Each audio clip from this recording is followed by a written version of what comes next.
Yes, hello everyone, Fáilte Rash, Goody Cúilín Media. Welcome back to another weekend review show. It is myself, Séamus Brady, joined by Matthew Hurley and Aaron Prendergast. And by God, do we have a lot to get through. Round 6 of the National Football Leagues, round 4 of the National Camogie Leagues, as well as some isolated postponed action from the National Hurling League and the National LGFA League as well.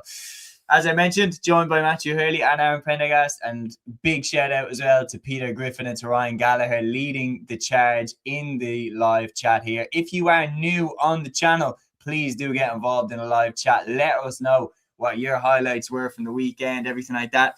But yeah, Aaron, in terms of from our perspective, you were in Croke Park yesterday for the two games, the Tyrone Meath and the Dublin Armagh. What did you make of them?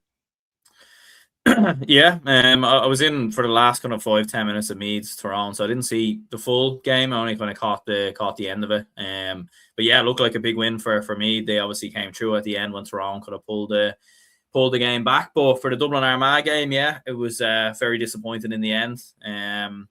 For the opening 40-50 minutes, Dublin were very good. We did a lot right. It was probably our best performance, even better than the Roscommon performance for the opening 15 minutes, just because I think Armagh are a better team than Roscommon, in my opinion. I think Armagh are one of the teams that are closest to both Donegal and Kerry, in my opinion. And I think, look, they showed that towards the end of the game. But I think it was more just disappointment and frustration with how we fell apart. You know, to have an 11-point lead, I know with conditions and everything else, that plays a big part in other games, but there was no wind in Croke Park, so this was not condition-related in any way whatsoever.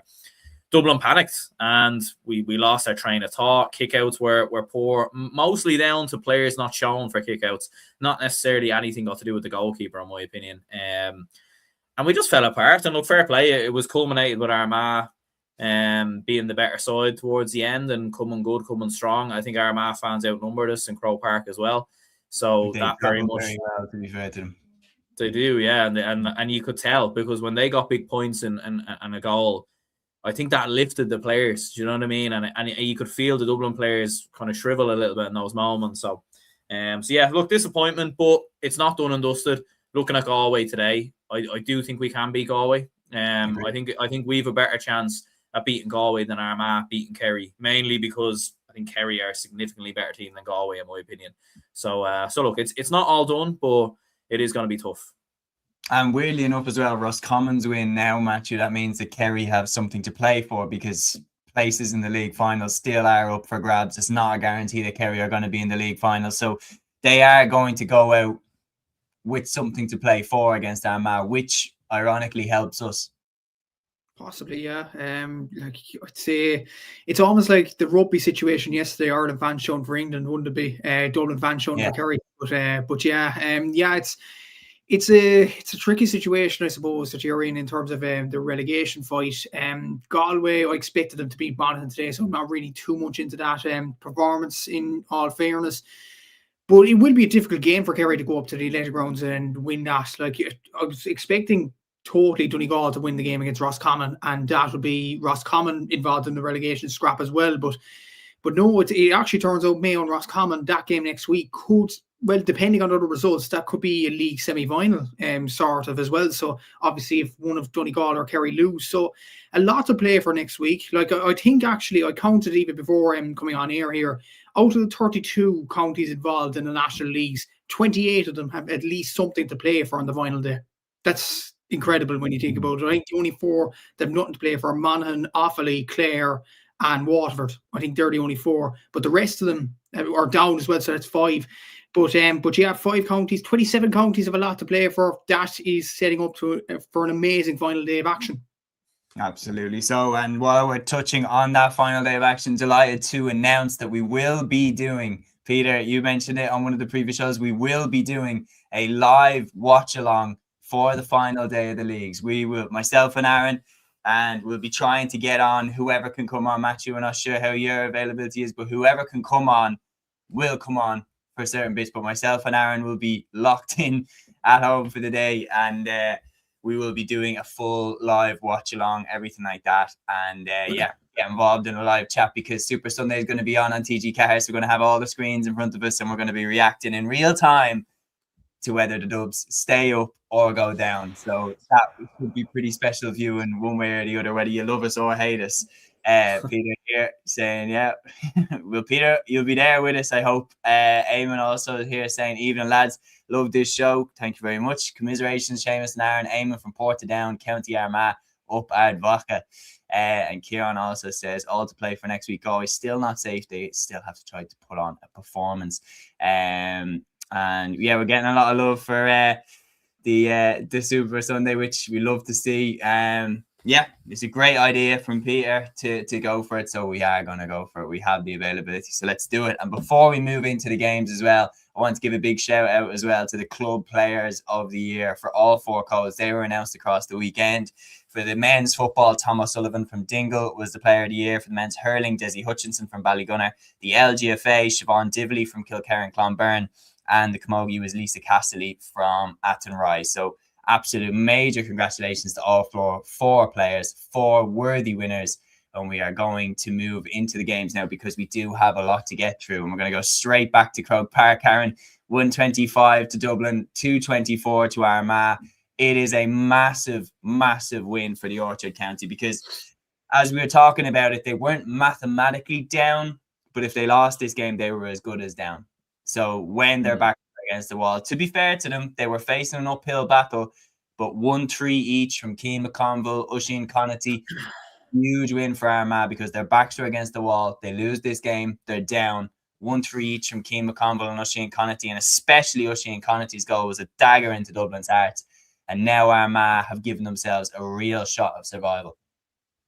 Yeah, absolutely. As I was saying there, like, I mean, in the opening, you couldn't have asked for more in the first half from Dublin. It was brilliant. I think almost everybody around me were almost surprised. It felt like it was a bit of a throwback to Dublin in their pomp. You know, Dublin in the Leinster Championship against Kildare, Meath, where we're just absolutely dominating the team. And it felt very like that. We couldn't do much wrong. You know, Luke Breathnach was absolutely brilliant. He was outstanding. Ross McGarry obviously gets the goal. Noel Scully, who I think, to be fair, like in back-to-back performances, he's been very, very good now. He was brilliant against Roscommon, very good in this game as well, in terms of scoring points and also controlling the game and everything else. And it was vintage Dublin. We were turning Armagh over. Armagh were getting a lot of their kickouts off. They were going short with their kickouts and they were going straight through our centre. And that was a bit of a worry. Like, that was obviously how the Keane McConville goal came about. And we were struggling a little bit in regards to that, but at times we were still able to turn them over. We were still able to kind of get good blocks and good challenges in, and we started with great energy. And I think Armagh were surprised by it. To be honest with you, I think they were a little bit kind of caught flat-footed. I don't think they expected us to be as good as we were. We built up a big lead. Like Sean Bugler gets that 2-pointer right at the end of the half from an Armagh error, and you're thinking, right, 115 to I think 1-6 at half time. You couldn't have asked for anything better. And in the second half, like, even, you know, like, I felt like we were managing the game all right. Like, Armagh were kind of dragging it back, but we were just doing enough. We were taking away with scores. Patrick Burn was getting points. Then all of a sudden you're seeing Cormac Costello and Kieran Kilkenny coming off the bench, and you're thinking, right, you know, this is we're going to see this through.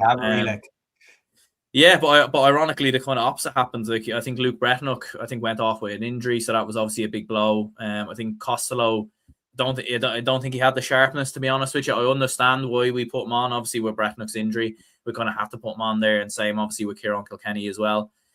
But yeah, we just fell apart. All of a sudden, kickouts going astray, shot selection was poor. And Armagh started to turn us over. And as I was saying, once they got a bit of momentum with the crowd and everything else, they were dominant. Oisin Connaughty obviously getting a big goal as well, like a massive goal, when he didn't even need to get the goal as well. Like, he could have just put it over the bar. I wish he had just put it over the bar, but he put it straight in the back of the net. And yeah, I think I knew at that point, like, the feeling, it was like everyone was just demoralised around the ground other than the Armagh fans. And he just knew at that moment we were coming back. And we did. I think Ger Brennan put it well in his post-match interview. The senior players didn't show enough leadership. They didn't put their hands up to get the ball. You are looking at players like Kilkenny and others to step up in those moments to settle things down. The younger players, I don't really have an issue too much with. It's a new experience for them, coming up against a great team. So I don't really blame them whatsoever. But look, it is a learning curve, and hopefully they can hopefully they will learn from it. I think there are more positives than negatives looking back on it now in the game, but I think that closing out of a game, I think that needs to be worked on. Yeah, I think, is it a case, because we're seeing a lot of comments here, like Grand Admiral Dane saying colossal fumble for Dublin, whereas Kieran Hockin is then talking about the great comeback from Armagh in the second half. Like, Matthew, is it, like, there's two different ways to look at this. Armagh came back. Is it a case that Dublin threw it away, or that Armagh, through tweaking certain things, are the ones who deserve the credit more so? And if so, what did they change? Armagh deserve credit because they performed well over the last few weeks and have just not been getting the results. And I think they got the rub of the green on Saturday. Obviously, there was periods of the game where Dublin were dominant, but to be fair to Armagh, they dug in and they got the results, which they haven't been doing over the last few weeks, and they deserved that bit of luck, I suppose. And like, Armagh performed well. Like, let's call a spade a spade. They have performed well in recent rounds. They should have beat Galway. They should have at least got a win over Mayo as well, over in Castlebar. They should have got a lot more wins than they did. And I think, honestly, it's just as simple as this. I know it's not tactics or anything, but it's as simple as this. Armagh deserved the rub of the green, and they got it on Saturday with Oisín Conti's goal. I think Oisín actually mentioned in his interview as well, it was about time he put a ball into the back of the net, because he's been missing so many over the last few weeks. And look, I just think Armagh just wanted it more in the last few minutes. We said it during the week, saying that who needs the win more, whereas Dublin, they may have needed the win to make absolutely sure of safety. It wasn't an 100% must. For Armagh, they had to win today, especially what Galway did, as it turned out. If Dublin would have hung on to the win, Armagh would be relegated. And we would have been talking about this here, saying how many times have Armagh screwed up games in decent positions when they were performing well. But to be fair to them, they dug out the results when they needed them most, and that could give them a lot of confidence, not just for the Kerry game next week, but a lot of confidence for later on in the championship as well. Because like, this Armagh team needed confidence, not performance, not fellas stepping up, confidence. And I think they would have got that after the win last night. Absolutely. No, there's no question about it. We've plenty of comments flying in here. Peter saying, Séamus, Aaron, goalkeeping dilemma for the Dubs. What call would you make pre-Champo? I'd go with Hugh O'Sullivan. Aaron, would you agree? Yeah, I'd keep it with Hugh O'Sullivan as well. Like, he still made big saves yesterday. Thought his kickouts were spot on in the first half. I think in the second half, like, I had a perfect view of it from on the hill. There wasn't enough players showing from him. He didn't have any options. Yeah. No, I think as well, like, it's always going to be difficult taking over from a legend like Cluxton, but we have chopped and changed and flipped and flopped, and that has an effect on the goalkeepers themselves and their confidence, but it also has an effect on the team, because they have to get used to the goalkeeper every time, used to the kick-out system, everything like that. Our fourth and final member of the pod, Liam White, who is out in Canada. And I wasn't sure if I should say it until obviously he threw the comment in here. We say, greetings from Canada, my friends. Shame about today's results, but positive to see Dylan Hyland back and a couple of goals on to Meath next week before the championship. Ufalia Abu. Eamon also saying here, rumours circling that Rian O'Neill might be coming back. He is massive for Armagh and so influential. He is basically our David Clifford.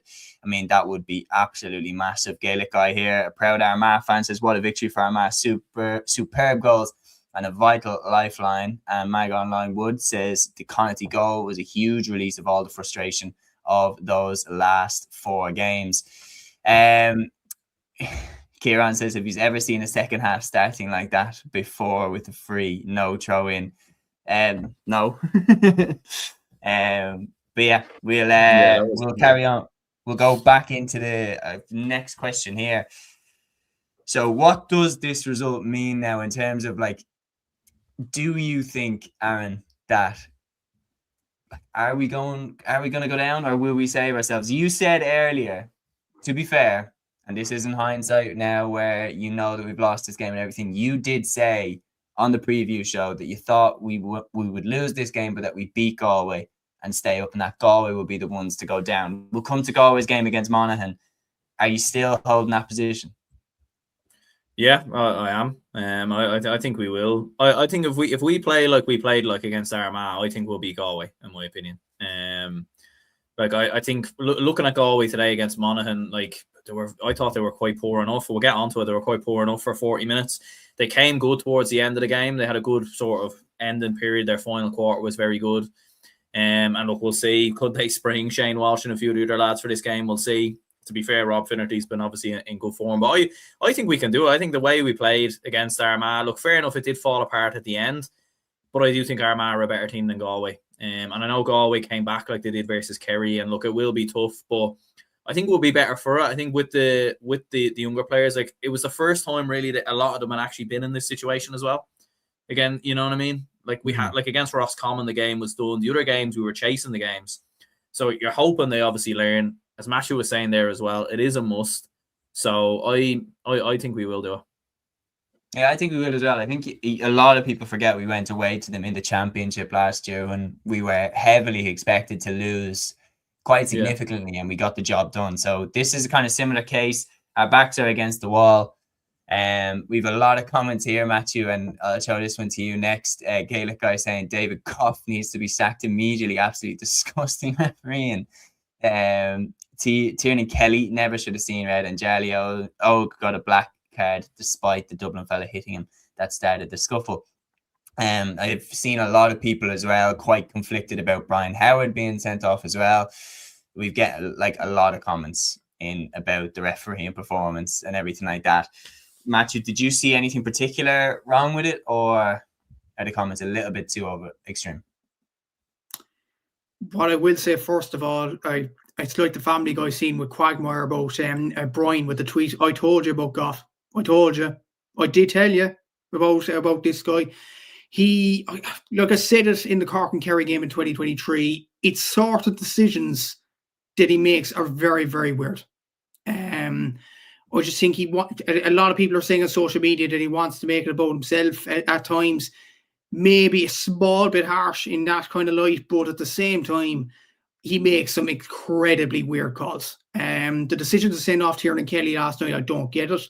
Jarly O'Byrne's barely did anything, and he got a black. I don't know what goes through his head in terms of these decisions. Like he makes some, okay, he had some good displays in recent times. Obviously, the 2023 final was probably one of his better ones with the Dublin and Kerry game. But there are games where David Goff, gets decisions wrong, and he's almost like he wants to defend himself on podcasts and stuff. Like I remember actually going back 3 years ago, that decision in Páirc Uí Chaoimh, he actually went on Colin Parkinson's podcast and he kind of explained the decision why to send off Sean Powter for the black card. And when he was talking, he was saying that he clearly dragged them down and things like that, but the reality was he actually went into his umpires to discuss the decision, so he wasn't totally sure. So it's something like that. I don't think he's a great referee in terms of that. I think he just makes some weird calls at weird times, and that scuffle in the tunnel at halftime, I think, look, I don't think he was the right referee in that scenario. Look, it is a tough job. Obviously, refereeing is a tough job, but it has to be said, over the last few years and certain games, David Goff has made some weird calls over the last few years. I don't know what you think about him, but I just feel like this has been a thing that's coming over the last few years. The decisions he's making and things like that, it's strange. I think the strange calls that he does make, he doesn't help himself by doing this. Well, I remember the 5 in a row as well. The 5 in a row All-Ireland final. Like he does give some mad calls when he gave the penalty, which to be fair probably was, but it was so harsh, and it's the type of thing where, like, if you call someone for 5 steps, it's like, it's not that it wasn't a foul. You just very rarely see it given under those circumstances. He does have a little bit of a streak of making a decision that no one sees coming. Is he almost like Mark Clattenburg or something? Like, is it someone that then at the same time is all over the media?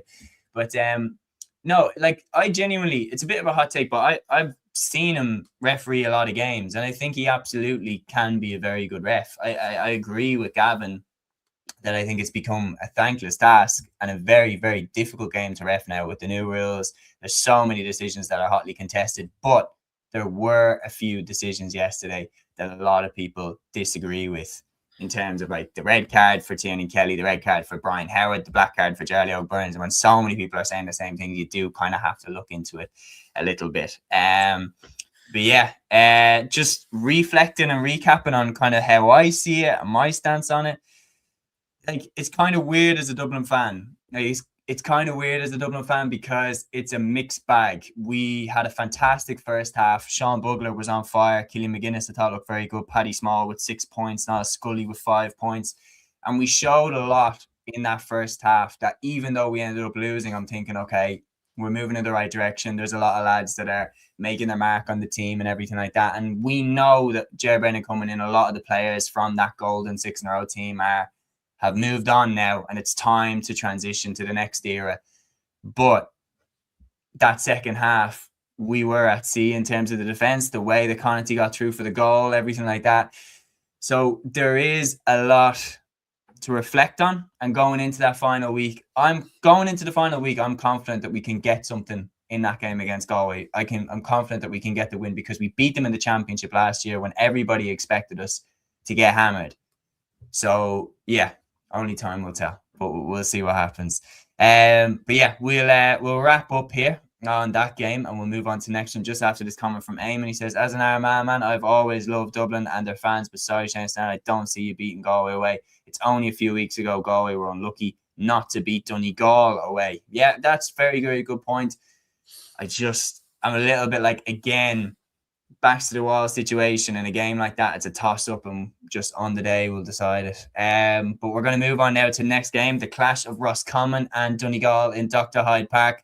And what a win this was for the Rossies. 220 to Roscommon, 20 points to Donegal in Dr. Hyde Park. Roscommon end Donegal's unbeaten streak. Enda Smith was absolutely fantastic. Diarmaid Murtagh was unbelievable. Conor Hand off the bench with Roscommon's second goal as well, which more or less sealed the victory for the Rossies.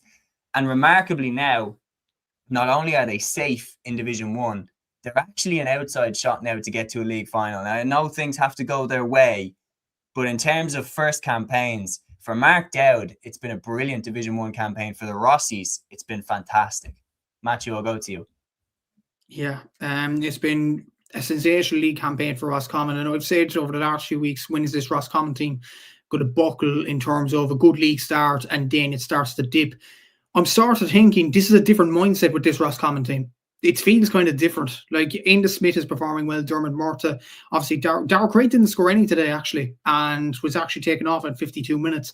And to be fair, like, he's been one of their shining lights in the league so far. So it does show that other players could step up other than them three players. Like Keith Doyle today got 3 points. Colin Meary got 2 as well. Sinan Lamb got 2. And obviously Conor Hand off the bench with a goal on the point towards the end. Like, Roscommon do have some good numbers. And you look at the Bridges players as well coming back into the team. Even Conor Carroll started in today's game as well. Like, you look at Roscommon's panel and it is very, very strong at this present moment in time. Obviously, the game against Mayo next week, if they win that game and results go their way, they're in a league final. Like, who's not to say that Armagh will provide another big result and beat Kerry next week? So, like, Roscommon could realistically get to a league final. They absolutely deserve it. It's a brilliant result for them. And obviously, Dr. Hyde Park is a difficult place to go. And they reinforced that point today against a strong Donegal side. So, fair play to them for getting over the line. As for Donegal, I heard some bits out of this game. Like, I was doing my own work during this game, and obviously I was watching Waterford Tipperary in the hurling. But from what I've heard, Donegal kind of sleptwalk in this one, and even in the first half, Roscommon powered into a lead, and it was just unusual from Donegal's point of view. I just wonder, from Jim McGuinness's viewpoint as well, you know, the way he said after the Galway game that, well, he was emphasising in a way that Donegal didn't care about the league. I'm kind of thinking on that, is he? He didn't necessarily say it. No, I watched the interview and off the ball afterwards. It was Smaller Fish with Keelan Sexton. Apologies, but Jim was actually positive about the performances of the players in the second half. But I'm like, how could you? Like, Roscommon deserved their win, but they fell so far behind in that first half, Donegal, and it was hard enough to see them claw back a lead after that. They probably will be in a league final. Let's call a spade a spade. We'll get on to Monaghan in a sec, but Monaghan are in rag order at this present moment in time. Donegal should beat them on the final day. But like, it does question, do Donegal care about the league if they fell flat in the first half in a way? But in another point, they might have been preparing for the Monaghan game in terms of their thinking they're going to win the game against Monaghan. We may as well lay lax in the first half to see what happens. But it just proves, like, in Division 1 or any league in particular, you can't take your foot off the accelerator at any time because any team is capable of beating anybody. So I think that's a lesson for Donegal. It's a lesson today that there is teams after them. They aren't the finished article right as of yet. So they need to brush this down, get going again. They'll probably beat Monaghan next week and get going for a league final after that. But it's a concerning kind of a performance from Donegal's point of view. They should recover from it, though, in my opinion. Yeah, I agree. I think that they will power on into a league final. I think this one, like, they've lost on the road against a very, very good team, but I think McGuinness will be slightly bewildered by the performance. We've loads of comments in here. Peter saying Smith was class. Gavin, rightfully so. Are all you lads going to back Mayo next week? Aaron, how's the Mayo video getting on? It's more, I don't know if that's a shot more at the rivalry between Roscommon and Mayo, but there's no question about it, Gavin. Roscommon have absolutely proved us wrong in terms of our predictions. And in terms of, like, it made sense, though. And it made sense to think that Roscommon would be one of the candidates to go down at the start because players like Kieran Murta, key players like that, had retired. Niall Daly had retired. Mark Dowd coming in his first season. They lost the Division 2 final. They were going to be without the St. Bridget's lads at the beginning of the league. It's an incredible achievement that Mark Dowd has managed to get such a tune out of this Roscommon team and so quickly as well, because what I was thinking about is it's one thing to fly ahead when you have the wind behind you and everything like that, and you've got the 2-point kickers that Roscommon have. We all know how good Dermot Murta is at kicking them, for example. It's one thing to fly into the lead the way that they did. But in my opinion, I was more impressed with the grit that they showed to close the game out. And that was where Enda Smith just was colossal for Roscommon. The way he took on the leadership, making key turnovers, getting that fisted point towards the end, and then his role in the goal that Conor finished off. Because I have to say, watching it, I thought it's only a matter of time here before Donegal get a 2-pointer and go in front. The way that the momentum seemed to go, the way that Roscommon held the line, showed absolute grit and determination and arrested that tide of momentum and got the win. I'm more impressed with that because, as we were saying, that shows serious bottle in this team. I'm very impressed with that, Aaron. Yeah, absolutely. Like, I think it should be more about Roscommon than Donegal, in my opinion. And I think, yeah, like I was saying earlier, I do think the Rossies have a bit more bite about them this time around. They have a bit more steel about their team in comparison to previous seasons. Look, I know there is a bit of PTSD there with Roscommon fans from the first season under Davy Burke, where it was sort of similar. I don't think they were as good in the league in that particular season as they have been now, because I do remember they tailed off towards the end of that league campaign. But obviously they did ramp it up in the championship, beating Mayo. So, I think Roscommon have been very, very good. The former German Murta and the Smith, but it has been other players as well, like Dara Craig, who've stepped up, Senna Lamb, who's been outstanding, Keith Doyle in around midfield. I think goalkeeper-wise, they've been fairly spot on as well. And yeah, like even looking at it on Scorpio as well, like Ben O'Carroll was an unused substitute as well. Like that's, do you know what I mean? Like to not even need to bring him on towards the end of the game is some going. But yeah, I think the thing that was most impressive, like there was a huge wind that they had in the first half that they kind of built up a good advantage, and there were 13 points up. The winds, picked up even more so at the start of the second half, and Donegal were able to actually kind of pull the lead back. And they pulled it back quite quickly. Like it went from 13 to 5 in the space of 10 minutes at the start of the second half. But I think it was actually that period after that I'd be most impressed with if I was a Roscommon fan. Like the way they were able to kind of see through that kind of period, control the game, slow it down, the game management, and then obviously working at the goal at the end as well from Conor Hand, I think it was. So huge amount of positives I think from a Roscommon perspective. I think for Donegal, like I don't really think it is a case of them. Like they had their best players on the pitch. Like other than Oisin Gallen, like Michael Murphy was there, Jason McGee was there, Finbar Rorty, Michael Langan, Conor O'Donnell. Like they had their best players on the pitch. There definitely was maybe a bit of a drop off in their like intensity.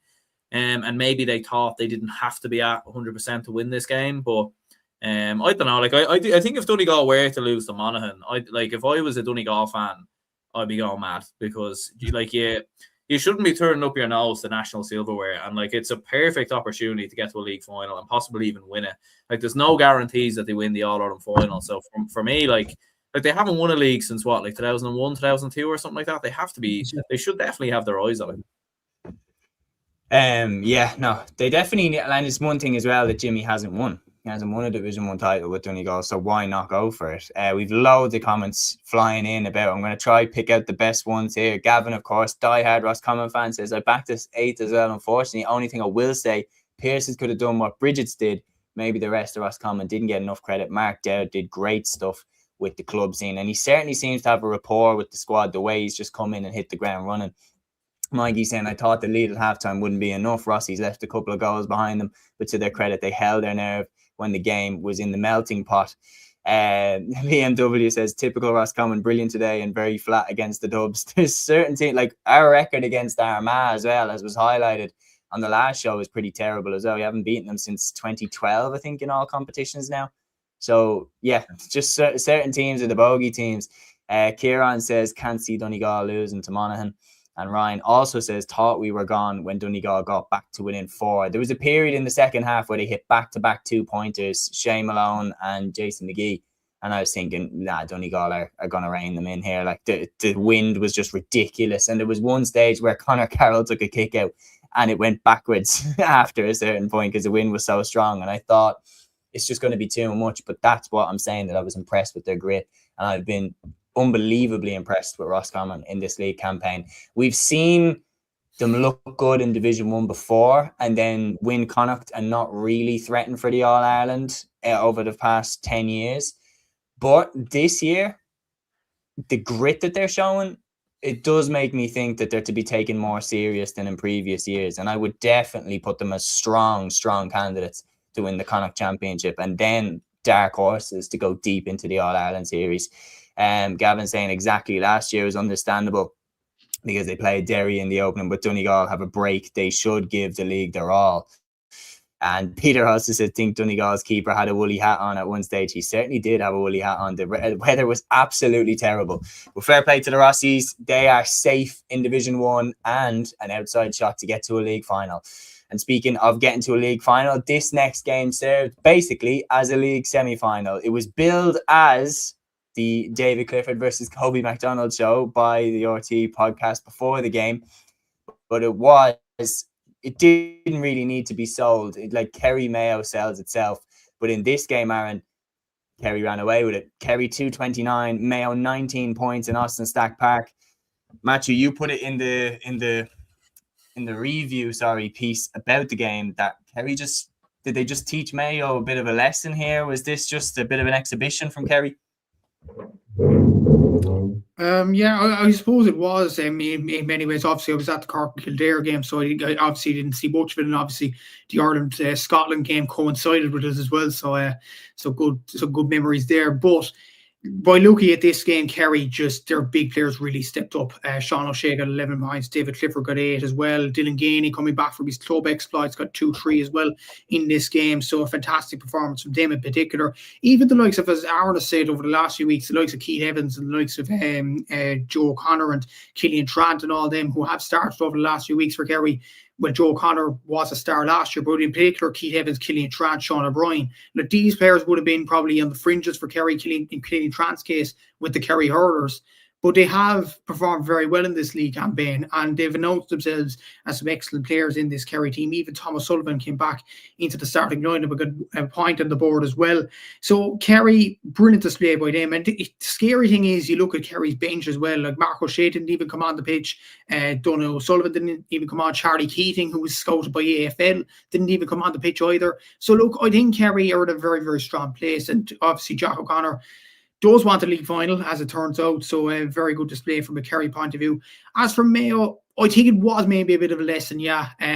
Like a 16-point defeat is not a pretty defeat in many ways. And the two games where Mayo didn't perform very well was ironically against the two All-Ireland finals of Kerry and Donegal. It probably just shows Mayo have made some great strides, but to get up to the top level, they need a lot more to their game. Obviously, Mayo have performed very well in the league campaign so far. That can't go unnoticed.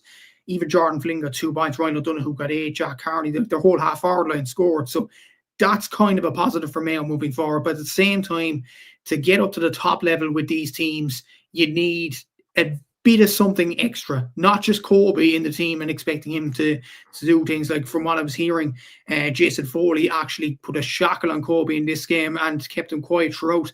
So like, if that plan fails, you need a plan B, and you need someone to really step up on the mantle for Mayo. And unfortunately for them, it just wasn't to be the case for them.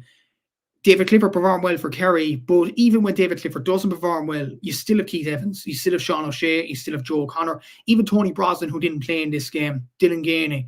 You have these players that can really step up, and that's probably the difference between the elite teams and the improving teams in a way.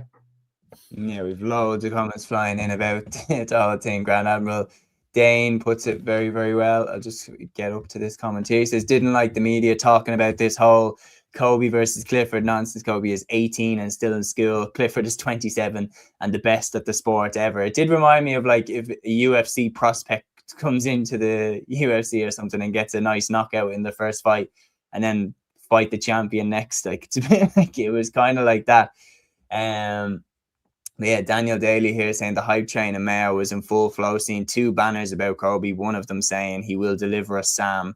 They of all counties shouldn't be hyping up. I do think, like, it's one of those things where I know it sounds absolutely silly, but it's like, maybe losing this game isn't the worst thing in the long run. They're safe in Division 1. They're not getting relegated. If they'd gone down and let's say they smoked Kerry, let's say it was the other way around and Kobe put on an exhibition and scored 7 points, the Mayo for Sam stuff would be off to the races, and the hype behind the team would be off the scale. And hype is not a good thing in terms of pressure that it builds on your team. It's great for fan engagement. It's great for getting the fans on the bandwagon and going to the games. But in terms of the pressure that puts on the players, it is something that can be a bit of a negative. Like, it's no wonder that when Pat Gilroy came in as Dublin boss in 2009, one of his first things that he tried to do was kill the hype machine. Stop getting people carried away with Dublin win a Leinster Championship and, we're going to hammer Kerry in the All-Ireland quarterfinal, and then we'd get hammered. It was like, try and take things a little bit slower. And it maybe isn't the worst thing that they've lost this game. Very weird point to make, but I think that is kind of where my head's at with it. As Ryan says, reality check. They still have a long way to go, but I wouldn't write them off. I think they have the talent, maybe not to win it this year, but I think in a few years, I wouldn't be surprised if Mayo get their hands on one, especially if Oisin Mullen comes back from the AFL as well. Ryan says Kerry should start Tomas Kennedy in the championship. Gaelic guy also saying Mayo need to shelter Kobe from the media and nurture him into the side over time throughout the year. There's already too much hype around him. Aaron, what's your take on this game? Obviously, looking at it as well, actually, can I just get your thoughts first of all? Sean O'Shea's 2-pointer, I like, unbelievable skill. I mean, to draw it in the way that he did and just to have the audacity to even go for that is outrageous. Yeah, like it was almost like he was just taking the piss at that stage. Like Kerry were just taking the mick. They had such a big lead over Mayo, and I think Sean O'Shea just seeing the ball rolling on the ground. Like I think if you're 2 or 3 points up in that game, to be fair, actually I don't know. Maybe Sean O'Shea would have did it anyway because he is that type of player. To be honest, that he has the ability to do that. I feel like with certain players, there is certain players who just wouldn't do that whatsoever. But yeah, it was absolutely outrageous. Like to kick it off the ground and the way that he did, so casually as well. Like a brilliant 2-pointer, and it's definitely another one for what will already be an unbelievable highlight reel from a Sean O'Shea perspective. But yeah, I agree with what you lads were saying. It was very, very dominant for Kerry. A little bit surprising how comfortable it was in the end. It was interesting because Mayo actually started the better team. Like in the opening 20 minutes, I think there were 9 points to 3 up at one stage, and they were actually playing quite well. And I thought Kobe McDonald, although fair enough, he did, Jason Foley did do a good job on him. You could still see in flashes and moments how good of a player that he can be. Like there was one moment he sold a dummy to one of the Kerry defenders, and then Armand Heinrich came in last minute and blocked the opportunity. There was that one chance when he went for goal as well. Maybe should have went for the point in hindsight, but you have to have more of the confidence going for goal. And when he gets that opportunity.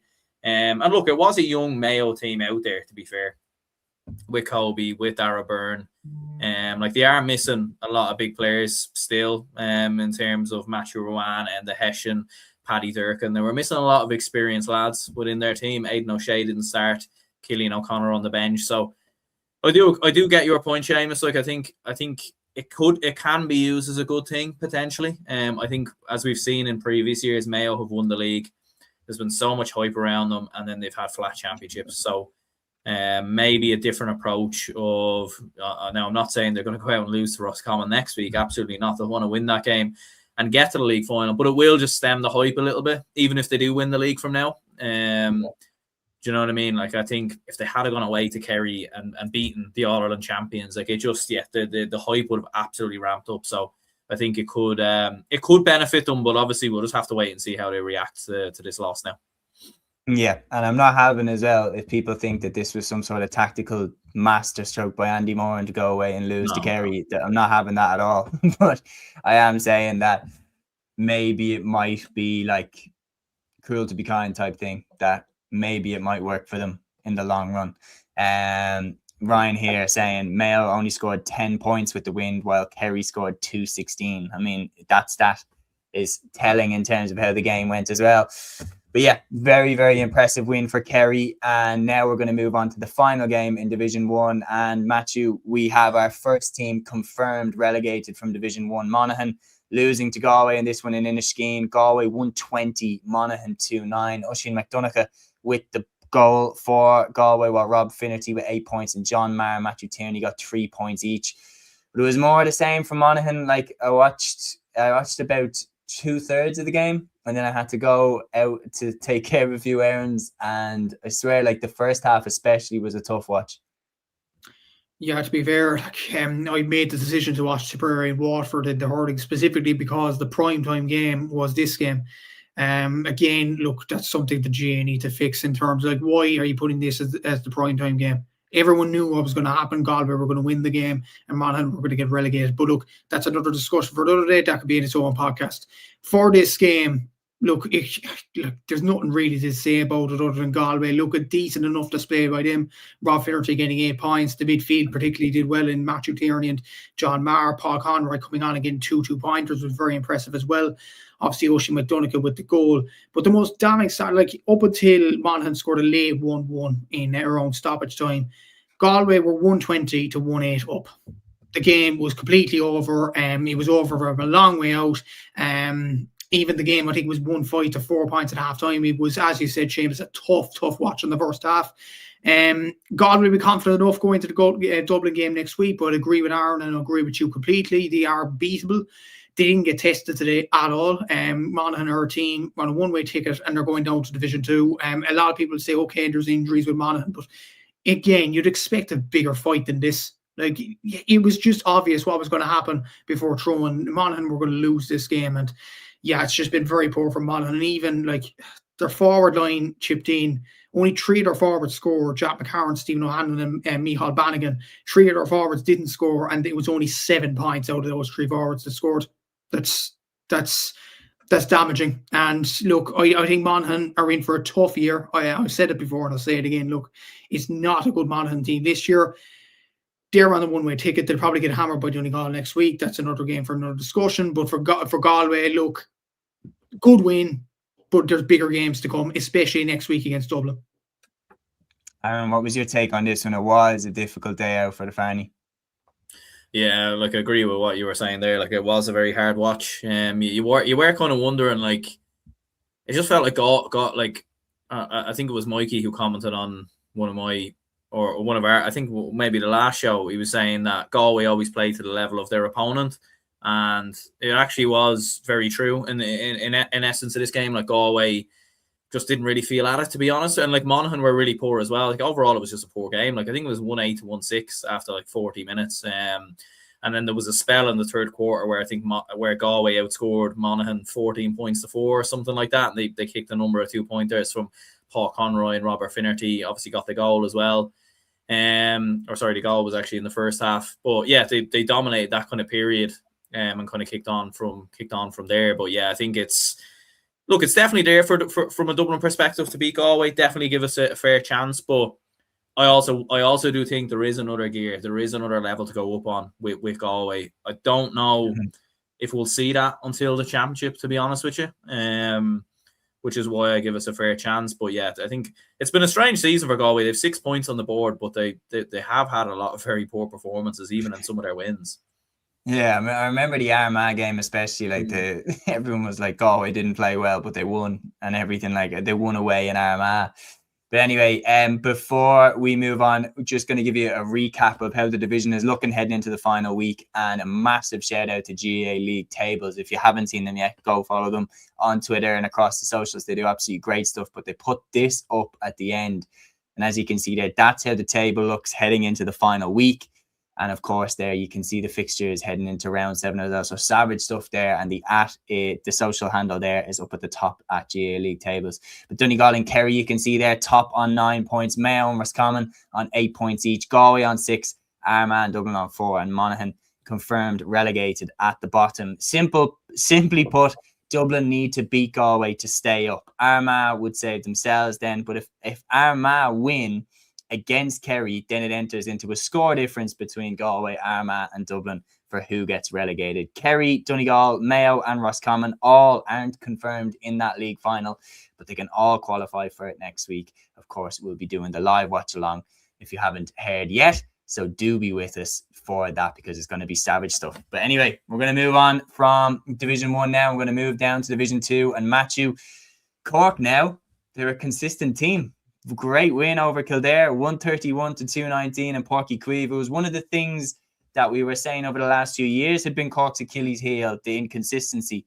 But a fantastic win here over Kildare. Really, really impressive stuff. And again, Chris O'Jones shooting the lights out.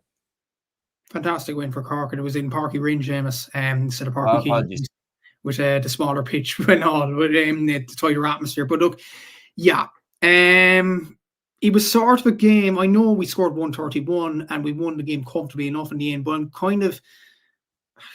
I killjoy to say I'm very disappointed because we could have won the game by 20 plus. I'm being completely honest here.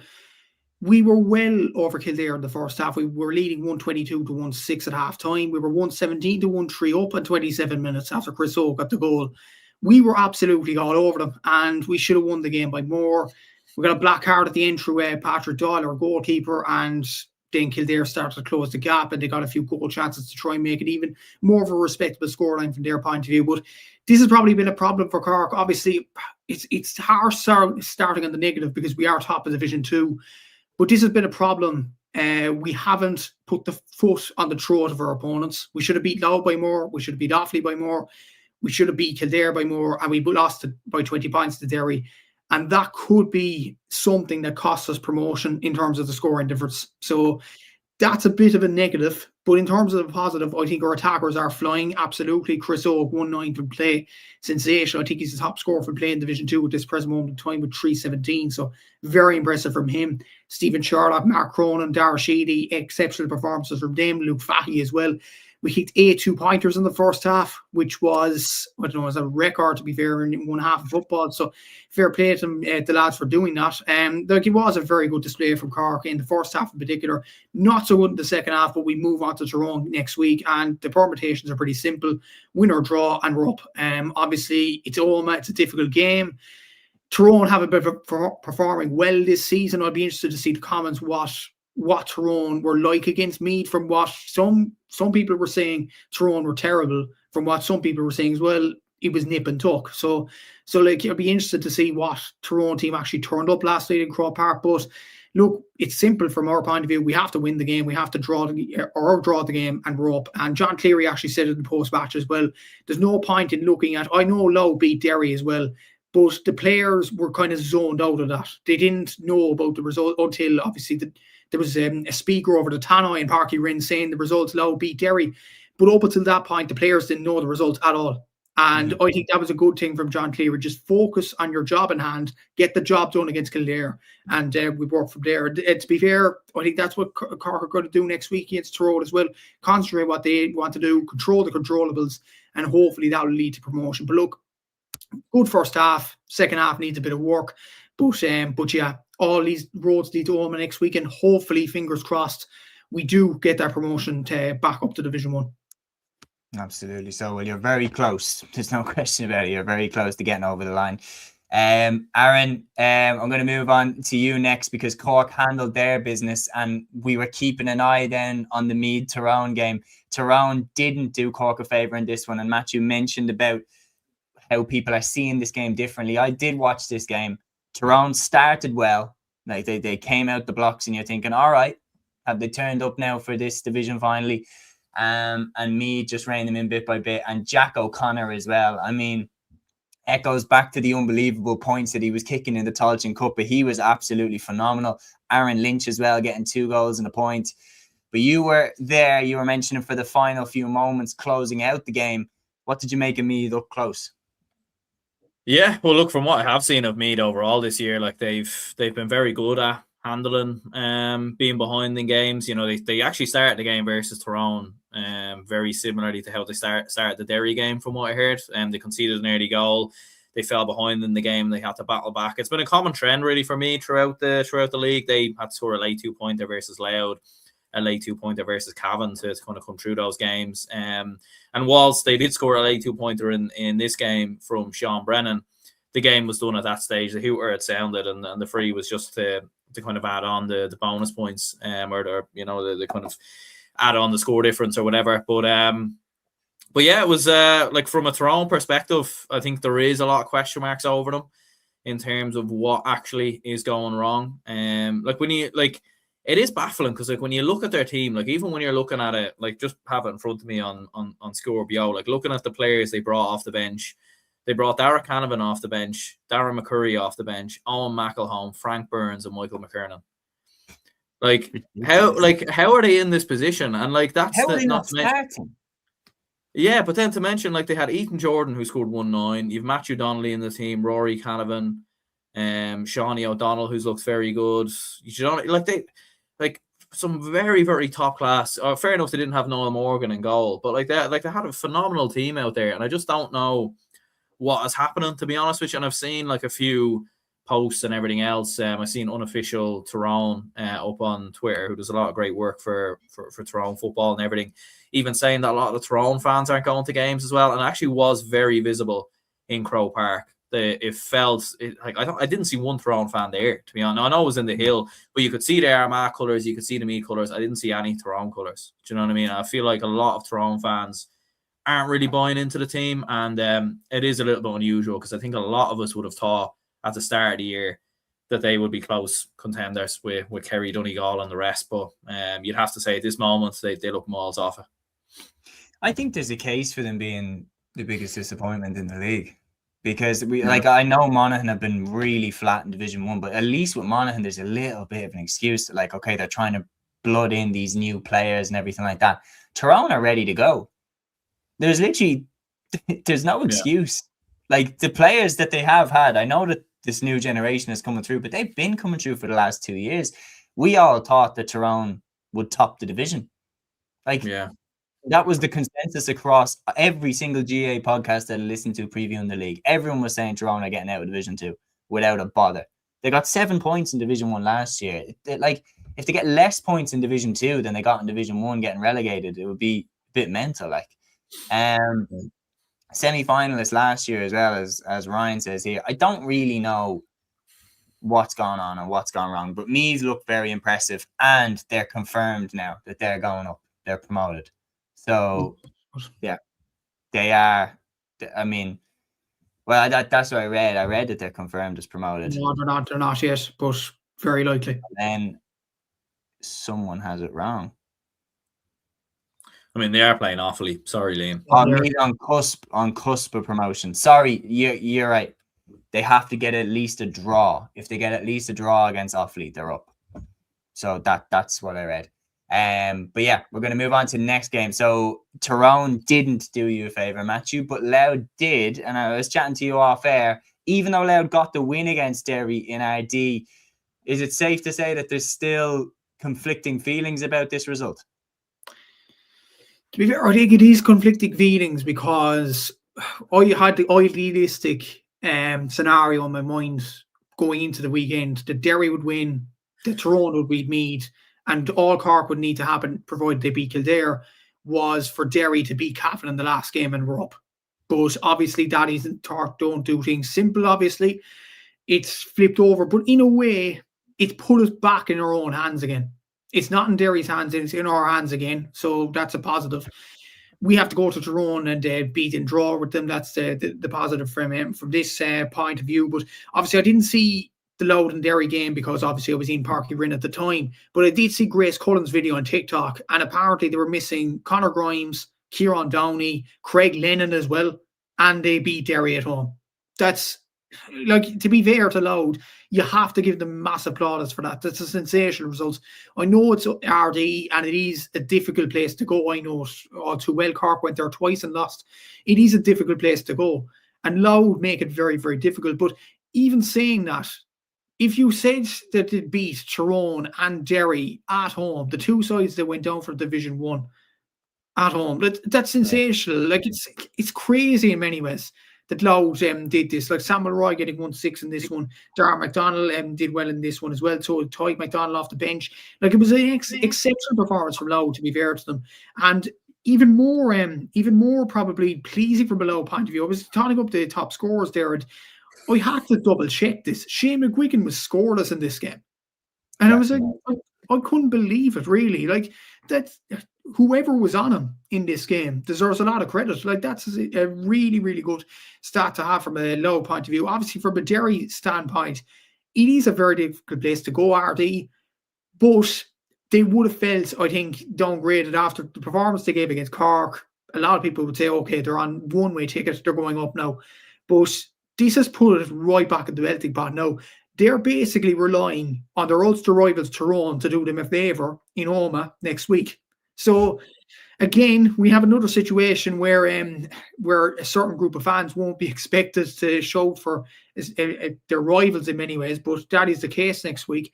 And obviously they have to do their own dues and beat Cavan too. So it's a difficult time for Derry this present moment of time when it looked to be comfortable for them.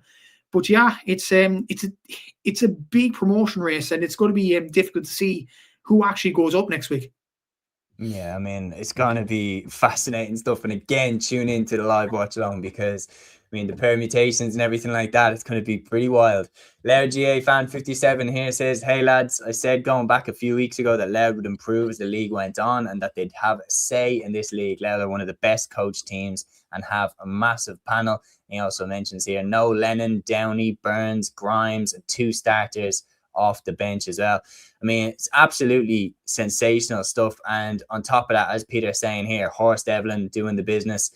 I mean, the reality is Louth have put in a system now. It's quite clear that whether it's Mickey Hart at the wheel, Ger Brennan at the wheel, or now Horst Devlin, that the system just carries on. They have their style of play. I know that obviously each manager has tweaked it a little bit, but they, as Gaelic Guy here says, they continue to improve despite the doubters every year. Dublin is great saying, what time is the watch along on Sunday? We haven't nailed on an exact time yet, but of course the games for Division 2 are starting is 1:15, Matthew, and then the Division 1 games are starting at 3. So we're thinking about what time would be good to start it. Like, immediately in my head, I'm thinking maybe one few minutes before the Division 2 game start or something like that. But we will keep you all updated across our socials. We will be posting the updates about what time we're starting and everything like that that is relevant to the live stream. So please keep an eye out for that. And yeah, I can't wait for it. We're going to move on now to the final game in Division 2 Round 6. And this was, again, awfully confirmed as relegated, while Cavan get a massive win and in the process lift themselves out of the drop zone at the expense of Kildare. They beat Offaly in O'Connor Park 220 to 3 goals and 15 points. And in this game, Aaron, the key players for Cavan, Ryan Donoghue at 1-5, Cúilín Brady with 1-3. It's a huge, huge win for Dermot McCabe's side. Absolutely, yeah. They scored a late 2-pointer at the end of the game. I did see a few people online say it was a bit of a it shouldn't have been a 2-pointer or something. Actually, I've seen a few people on Twitter saying it should have been wide. Apparently, the 2-pointer. Did also see John McMahon, shout out to him, very much correcting them in the comments though and saying it was a point. So make of that what you will in terms of who's right and who's wrong there. But yeah, look, a huge win in the end from a Cavan perspective to get over the line. If they had lost this game, as we were saying, there would have been huge negativity around Cavan football. So for the first time in a while, Dermot McCabe is on the right end of a late win. And as you said, yeah, big Ryan Donoghue scoring 1-5. So haven't heard too much about him from a Cavan perspective. So that's obviously a positive, maybe, that they're introducing a few new players and everything else to go with it. Cúilín Brady with 1-3 as well. So yeah, massive result, I think, from a Cavan perspective. And yeah, it leaves them in a big position going into the final day. Well, let's take a look again. Massive shout to GA League tables. This is how the Division 2 table is looking heading into the final week. Cork are top and Meath are top as well. Joint top. Meath are playing Offaly away next week, who are already confirmed as relegated. Meath just need to get a point in that game. A draw will be enough to send them up to Division 1. Louth and Derry on their tails with 8 points each. Tyrone out of the promotion race, which is absolutely bizarre. They're on 5 points. Cavan on 4 and Kildare on 3, and Offaly confirmed relegated at the bottom of the table. Cavan or Kildare to join Offaly in the relegation places. I don't think, lads, correct me if I'm wrong, I don't think Tyrone can go down, or I think it'd be a miracle if Tyrone did go down. But I think apparently Tyrone need to win. I think Tyrone need to win by 14 points and Kildare need to win by 15 points apparently for it to happen. So yeah, it's probably not going to happen. Probably not going to happen. Yeah, bit baffling. We're going to have to get the calculators out, Aaron, in the final few minutes of Division 2 and Division 1. But yeah, that is how the table is shaping up in Division 2, and we're going to move on now to Division 3, and we're going to look at the clock as well, because we're already past into an hour and we still have a good bit to cover. But this was a massive week as well in Division 3, and Aaron, when you look at this result, for example, this one is the main one that jumps out. Wexford 123, Clare 217, and Port Keysog a massive win for Wexford, while Down beat Sligo 224 to 21 points in Markovich Park. Westmeath got the job done fairly handy against Limerick in Cusack Park 421 to 38, while Fermanagh got their first win of the season, beating Laois 213 to 114 in Brewster Park. What did you make of these 4 games? Yeah, just correcting myself actually there as well. Derry, I think, need to win by 14 points, not Tyrone. Obviously, that has no.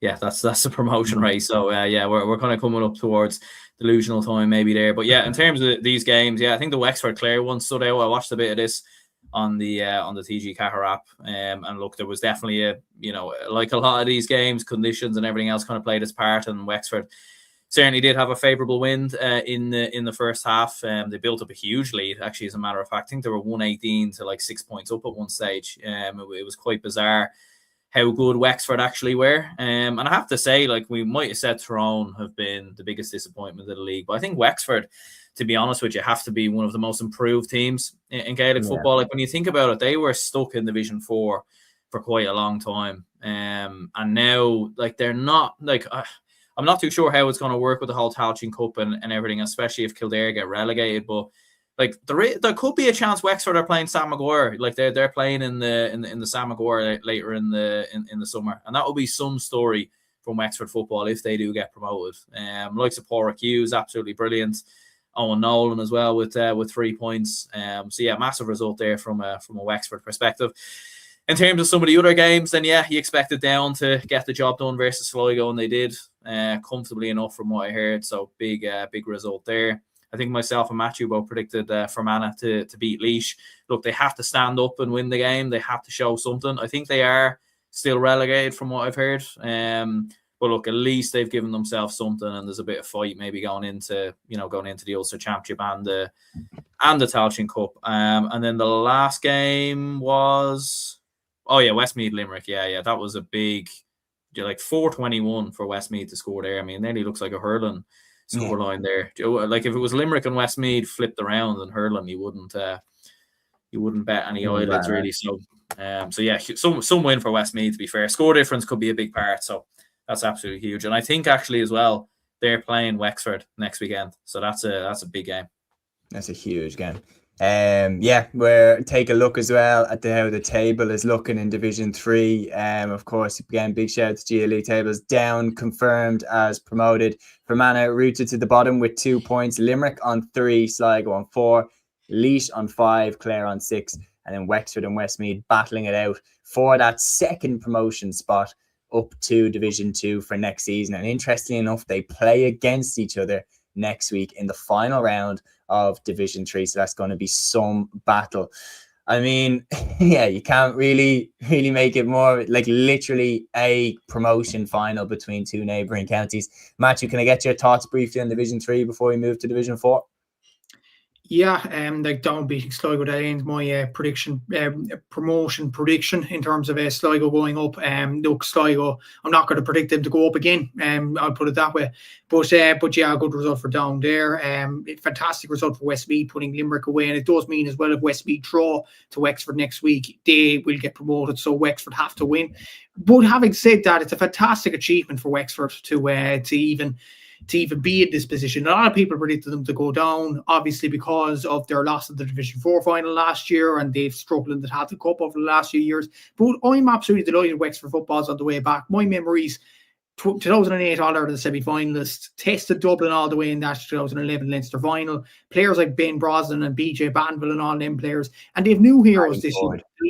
Matty Ford, exactly. But new heroes this year, Sean Nolans, Mark Rossiters, the Pádraig Hugheses. Like, they have some new established heroes, and it's fantastic. John Haggerty deserves a lot of credit for getting Wexford into this position. And for Fermanagh, they had to show fight and win against Laois, and they did. Obviously, they are relegated now, but hopefully, from their point of view, that'll be the confidence booster that they can bother the team needs. And just before we leave Division 3, for Clare, enjoy the Tailteann Cup, lads. Parting shot. I'm delighted for Wexford. Just again, I spent my summers, a good portion of my summers when I was growing up in Wexford, and one of my earliest golden memories of the GAA is Matty Ford kicking over that score against Meath in that legendary comeback in the Leinster Championship, and like that team with Kieran Ling and Redmond Barry and all those. That was one of my favourite teams when I was growing up. So I would love to see Wexford come back, and just that unique factor that they have with the purple and gold, they stick out. Like, we see a lot of green, we see a lot of blue, a lot of red in Croke Park. The purple and gold, when they get there, brings something different to the table. So yeah, I'd love to see Wexford keep going up the divisions. We're moving now to Division 4, and we straight off the bat had a crazy result. London beating Carlow by a goal and 20 to 18 points in Cullen Park. Antrim hammering Waterford 4-18 to 11 points in Friar Field. Leitrim getting an impressive win over Longford 3-19 to 115 in Páirc Sean McDermott, and Wicklow beating Tipperary 3-19 to 13 points in Aughrim. So all 4 wins, Matthew, fairly comprehensive and fairly impressive, with the exception of maybe the London one was by 5 points, but an incredible win, and that's the pick of the bunch. This division is absolutely mental, having looked at it, because from first place to 7th place, from Carlow down to Leitrim, there was 2 points separating them, the top 7. That's nuts. Anything can happen in the final day in this division. And even when Carlow looked to be on a route to Division 3, they've been dragged back into it. Like London going over to Netwatch Cullen Park and beating Carlow, that's a really big result for London. To go over there and beat them. Shea Rafter, Kieran Diver, like brilliant performances from them to get them over the line. Wicklow, that was a big win for them over Tipperary. Obviously, it was in Aughrim, like it was a difficult place to go, obviously, for Tipperary, but Tipperary, comedically, they're still involved in the promotion fight because of the way the league is shaping up. Like Owen Darcy performed very well for Wicklow, Kevin Quinn as well, and so did Podge O'Toole from centre forward, so they look at a serious position as well. Antrim, difficult start, but 3 wins on the bounce now. They look very, very good. Ryan McQuillan was very good with a goal in this one. So did Peter Healy, Mark Jordan, and obviously some very good. And Adam Lochran got the other goal for Antrim, but it was an expected win over Waterford. And Leitrim, what a result to beat Longford the way they did. Obviously, Gary Reynolds getting 2 goals in that game. So, and obviously Barry McNulty getting 1-4. So a very good result for Leitrim. But I have to say, Séamus, I think he'll bring up the table in a sec. That division is absolutely nuts, and I don't know how it's going to go. Literally, you've got, as one of the comments said, 7 out of the 8 teams can get promoted. Like, what the fuck is going on here? We've got 3 teams on 6 points: Leitrim, Tipperary, and Antrim. 2 on 7 in Longford and London, and Wicklow and Carlow on 8 points. I mean, Aaron, talk about getting the calculators out to have a look at this. I mean, absolutely baffling. Waterford at home, they're the only team that don't really have a horse in the race in terms of going up. But Tipperary, you'd imagine they'll win that. Carlow against Leitrim, that's a massive task for both of those sides. Carlow having home advantage, though, I think is huge. Antrim have home advantage against London, which could be a big boost to them. And Wicklow have to go away to Longford. I think Wicklow-Longford is the toughest one to call, in my opinion, out of all of the games. Who knows how this one's going to go? Genuinely, who knows how this one's going to roll the dice and see what comes up. The most bonkers Division 4. I think it's the most bonkers Division 4 we've ever seen. Genuinely, I don't think I've ever seen it. Usually in Division 4, you have two teams that kind of highlight themselves pretty early on as the strongest teams in the division. And Carlow looked like they were on their way to do that, but that win by London has just shook the whole thing up. Aaron, your thoughts on it before we move on to the hurling and camogie action? Yeah, just absolutely mental. And I think it's why we love the National Football League, because you do get these scenarios. And I do remember, I think Division 2, was it 4 years ago, where Cavan were nearly getting relegated and then ended up getting promoted. Division 1 last year. Division 1 last year as well. In the final and then got relegated. Yeah, because it is such such a small sample for a league. Do you know what I mean? Like 7 games for each team. You know what I mean? It is, it's kind of like a mini league or something. You know, it is kind of mental.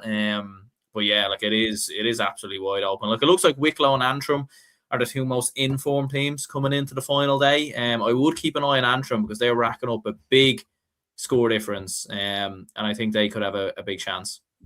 And maybe they might say, genuinely at this stage, you can't say with Division 4 that we got our predictions wrong or anything. Literally, we could get them spot on here, the way that this week is shaping up. I mean, Antrim, yeah, I think the score difference could come into play massively when you see how many teams could end up on the same points, etc., etc. But we're going to move on now. So that's the football action all recapped. We're moving to the one hurling game that took place in the National Leagues and then on to the camogie as well. So starting off, we had the game between Waterford and Tipperary, which was obviously refixed from the previous week. Waterford 123, Tipperary 224 in Walsh Park. This truly was a game of two halves. Waterford exploded out of the traps in the first half, looked really, really good. And then Tipperary roared back in the second half, showing that they are the All-Ireland champions for a reason. Matthew, as a neighbouring county or a rival county to both of these, what did you make looking on? Very weird encounter. I thought Waterford absolutely deserved to win it, I'll be honest with you. And I think, again, we talked about David Goff there in terms of refereeing decisions. Again, I thought there was some weird calls in this game. And when you look at the stat, actually, Waterford conceded 19 frees, Tipperary conceded only 10. And I feel like some of those fouls were very, very questionable. And there was a period in the game, obviously Garrod O'Connor's goal in the second half really changed the complexion of the game.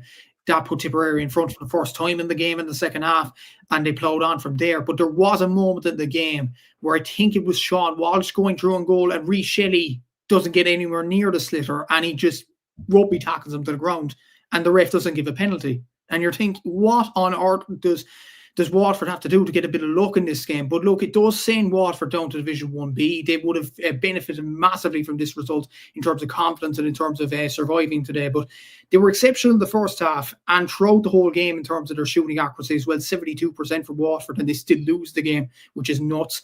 Tipperary just weren't at it in the first half, other than John McGrath, who was very good. He was named at number 9, but I think he was playing around the forward division with Michael Breen replacing Darrell McCarthy in the team and moving back the field. But he was very, very good, John McGrath, and he definitely put it back to his last year's display in terms of his performances. A credit as well to Stephen Tobin. I think he's just out of school or still in school, 18 or 19 years of age. He scored a lot from play, I have to say, 4 points from play in this game today. Obviously, Jason Ford back in the team, Garrod O'Connor getting the goal, Jake Morris as well. So good performers all over the pitch from a Tipperary point of view, but I thought they were very, very lucky with a few decisions that were given for them in this one. As for Waterford, look, very good displays from Déise in the first half. Déise Hutchinson, he got 5 points for play. I thought Shane Bennett was absolutely brilliant from wing back, hitting 4 points. Sean Walsh hitting a brilliant goal in the first half as well. And I thought, like, Mark Fitzgerald held his own as well at full back. I thought Waterford were very, very good at some parts, some facets of the game, but they just couldn't hold it out. And it was just unfortunate that they couldn't do it in the end.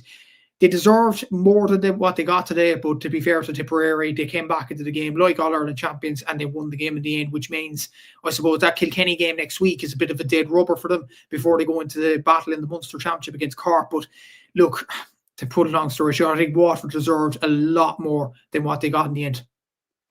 It's safe to say they deserve more from the entire league campaign. We've a lot of comments coming in about this game. Porter, proud Tipperary fan. Correct me if I'm wrong, please. Everybody says gritty win, good work rate by Tipp. Robert Doyle got the better of Hutchinson in the second half. Same work rate for Kilkenny next week, please. Ryan Gallagher asks, will the wheels come off for Waterford now? Dublin's Great says, hard luck on Waterford. They played quite well except for a few mistakes that were well punished by Tipp.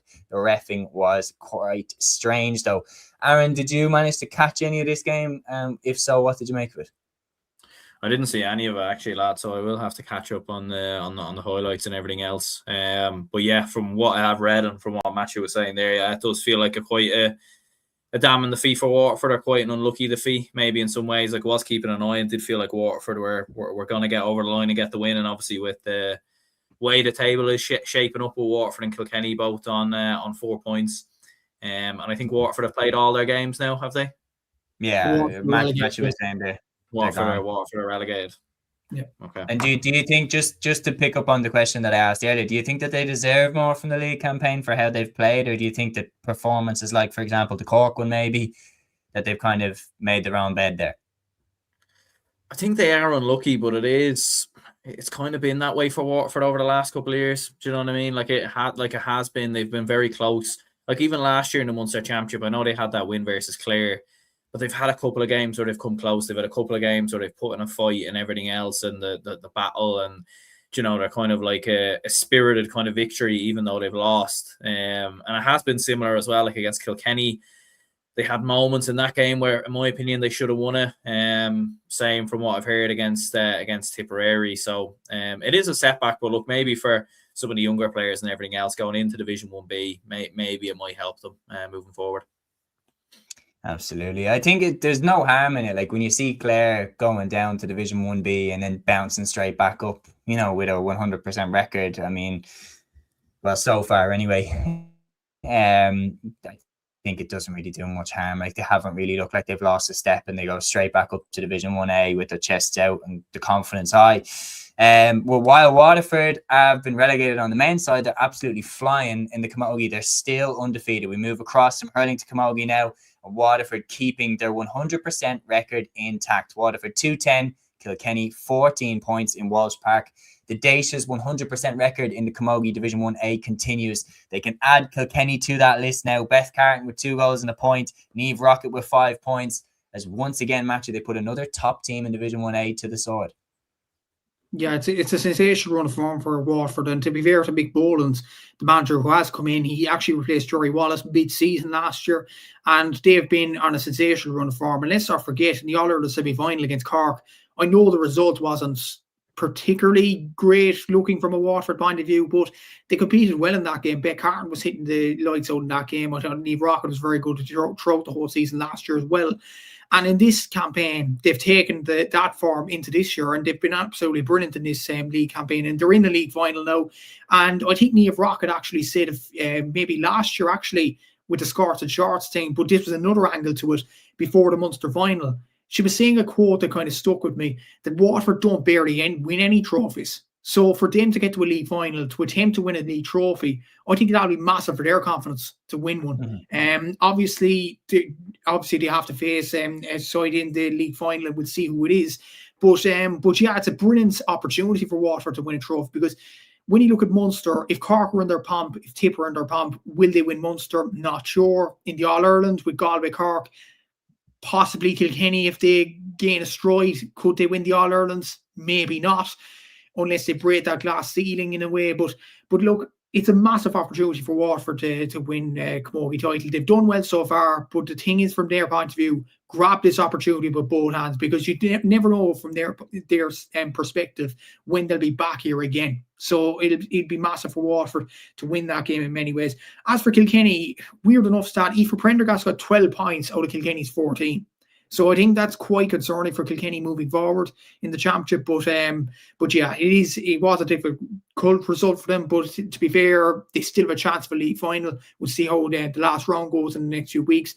But Waterford, it's a massive opportunity now for them to win a title. Yeah, very, very interesting comments coming in here. Porter saying Waterford have every chance of getting out of Munster. Good team. Ryan also asks, All Ireland dark horse. Peter referencing there again, Katie Power, such a massive loss for the Cats. There's no question about it. But Waterford continue to move in the right direction, while other teams around them stutter a bit. Cork and Tipperary drew, Aaron, this one in Páirc Uí Rinn. Cork 2 goals and 8 points. Tipperary 1 goal and 11 points. Interestingly enough, with this result, neither side is safe from relegation, which is a bit crazy given the strength of both of the squads. Orla Cahalane and Cueva Stakelum both hit 1-2 for their respective teams. Obviously, Cahalane for Cork and Stakelum for Tipp. But interesting campaign for both of them so far. Yeah, I think the result is probably nearly a reflection of how the league has gone for both teams. Like, it has been very hit and miss for Cork, obviously, with the start of the league. We thought they obviously turned the corner last week with the big victory. But yeah, another kind of setback maybe in some ways. But yeah, look, it obviously does go down to the final day, and that obviously will make it interesting, in fairness, in terms of obviously how it does pan out. But yeah, Orla Cahalane scoring 1-2, Saoirse McCartan with 4 points, Emma Murphy obviously getting the goal as well. So yeah, sounds like it was an entertaining game, to be fair.